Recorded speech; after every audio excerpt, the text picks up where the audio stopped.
So, this is the case between Alhaji D.S. Adegbenro versus Chief S.L. Ankintola and another. And ये हुआ था 1963 में. आइए इस केस के बारे में जानते हैं. So, what are the facts of this case? इस केस में क्या होता है, इन 1962 द देन गवर्नर, उस टाइम पे जो गवर्नर थे वेस्टर्न रीजन ऑफ नाइजीरिया के, जिनका नाम था सर अडेसोजी अडेरेमी, उन्होंने रिमूव कर दिया चीफ अंकिनटोला को from the office of premier. ठीक है, और अपॉइंट कर दिया उनकी जगह पर अलहाजी अडेगबेनरो को टू बी द प्रीमियर. ठीक है, premier is kind of the head of ministers in that region. ठीक है, मिनिस्टर के हेड. ठीक है, उस रीजन में. तो चीफ अंकिनटोला को हटा दिया एंड अपॉइंट कर दिया अडेगबेनरो को. ठीक है, चीफ अंकिनटोला ने स्यू कर दिया गवर्नर को, केस फाइल कर दिया claiming that he had been wrongfully removed, कि चीफ अंकिनटोला को रॉन्गफुली रिमूव करा गया है बाय द गवर्नर, इसीलिए केस फाइल कर दिया उन्होंने. ठीक है, सो अब दोनों पार्टीज़ का क्या क्लेम होता है इस केस में. गवर्नर कहते हैं कि उन्होंने एक्ट करा है upon a letter signed by majority of the house of assembly. मतलब कि एक लेटर में majority of the house of assembly ने साइन करा है. उस लेटर में क्या लिखा था, वो लेटर ये कहता है कि चीफ अंकिनटोला को रिमूव कर देना चाहिए from the office of premier of the western region. ठीक है, तो उस लेटर की वजह से गवर्नर ने चीफ अंकिनटोला को उस ऑफिस से निकाला है. ठीक है, ऑफिस ऑफ प्रीमियर से निकाला है. लेकिन प्लेंटिफ यानी कि चीफ अंकिनटोला वो क्या कहते हैं, वो कहते हैं कि he can be remove from his office, उन्हें रिमूव कराया जा सकता है from his office only when it has been determined in the floor of the house of assembly.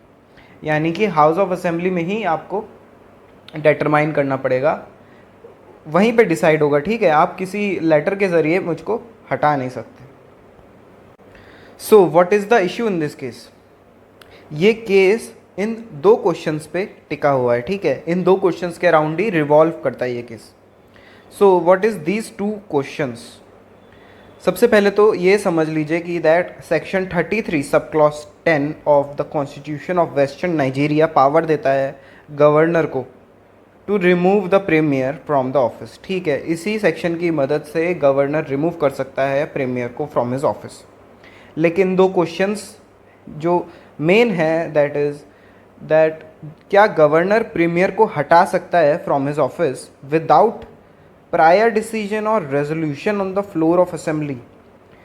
House of assembly में प्रायर डिसीजन से पहले, रेजोल्यूशन से पहले ही क्या गवर्नर हटा सकता है प्रीमियर को from his office. And the second question is that क्या गवर्नर प्रीमियर को हटा सकता है from his office on the basis of any material और इन्फॉर्मेशन, किसी भी मटेरियल और इन्फॉर्मेशन से जो हाउस ऑफ असेंबली में नहीं दिया गया है, उसके बजाय किसी और मटेरियल और इन्फॉर्मेशन के बेसिस पे भी क्या गवर्नर प्रीमियर को ऑफिस से हटा सकता है या नहीं. ठीक है, constitutional convention in this case.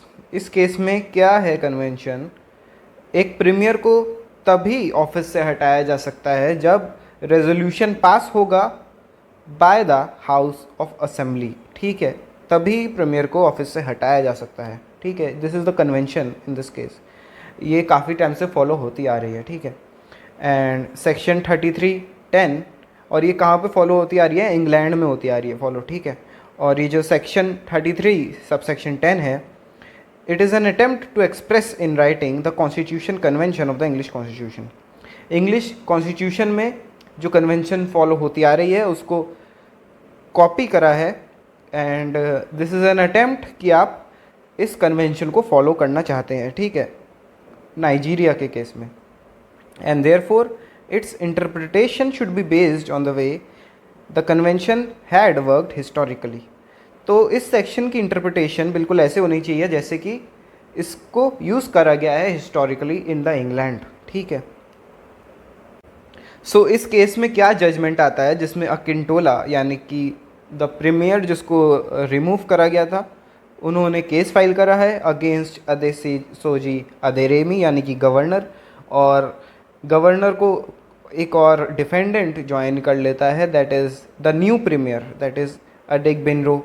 ठीक है, तो इस केस में क्या जजमेंट आता है? इस केस में सुप्रीम कोर्ट ये हेल्ड करती है that governor can not validly exercise the power to remove the premier from office under this section. ठीक है, गवर्नर इस सेक्शन को यूज़ करते हुए प्रीमियर को रिमूव नहीं कर सकता from his office accept in consequence of proceedings of the floor of the house. यानी कि अगर हाउस ऑफ असेंबली में रेजोल्यूशन पास करा गया है या डिसीजन लिया गया है उस हाउस में, तो फिर तो निकाल सकते हैं गवर्नर, लेकिन उसके बजाय किसी और सिचुएशन में किसी एक्सटर्नल इंफॉर्मेशन या मटेरियल को यूज़ करते हुए, यानी कि उस लेटर को यूज़ करते हुए गवर्नर प्रीमियर को ऑफिस से नहीं निकाल सकते। ठीक है, इस जजमेंट के बाद अडेग्बेनरो यानी कि जो न्यू प्रीमियर थे, जिनको न्यू प्रीमियर की पोस्ट दी गई थी बाय द गवर्नर, वो अपील फाइल करते हैं to her majesty against this decision, इस डिसीजन के against.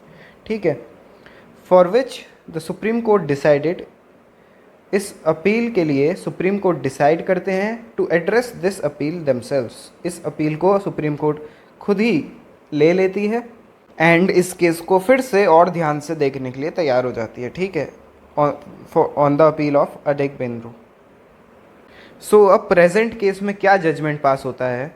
The present case is that जिसमें अपील फाइल करी गई है by Adegbenro. So this is the case, right. So इस केस में क्या जजमेंट पास होता है? That this time supreme court कहता है दैट जो सेक्शन 33 सब सेक्शन 10 है, उसमें एक और फ्रेज का यूज़ करा गया है that appears to him likely to command the support of the majority of the members of the house। यानी कि there is no condition for the exercise by the governor of his power in dismissing a premier। यानी कि अगर government को ऐसा लगता है कि जो प्रीमियर है उसके पास मेजॉरिटी का सपोर्ट नहीं है, तो वो प्रीमियर को डिसमिस कर सकता है from his office. There is no condition for governor in exercising his power, right? So therefore the removal of Chief Akintola from the office of premier by the governor was held to be constitutional। इनको premiere की office से हटाना was held to be constitutional by the Supreme Court, right? दो इसकी वजह से जो convention है जो यूके में फॉलो करी जाती है उसका ब्रीच हुआ है, but in Nigeria it was held to be constitutional. ठीक है, इस कन्वेंशन को फॉलो नहीं करेगा Nigeria. So that's it, thank you for joining me in this video.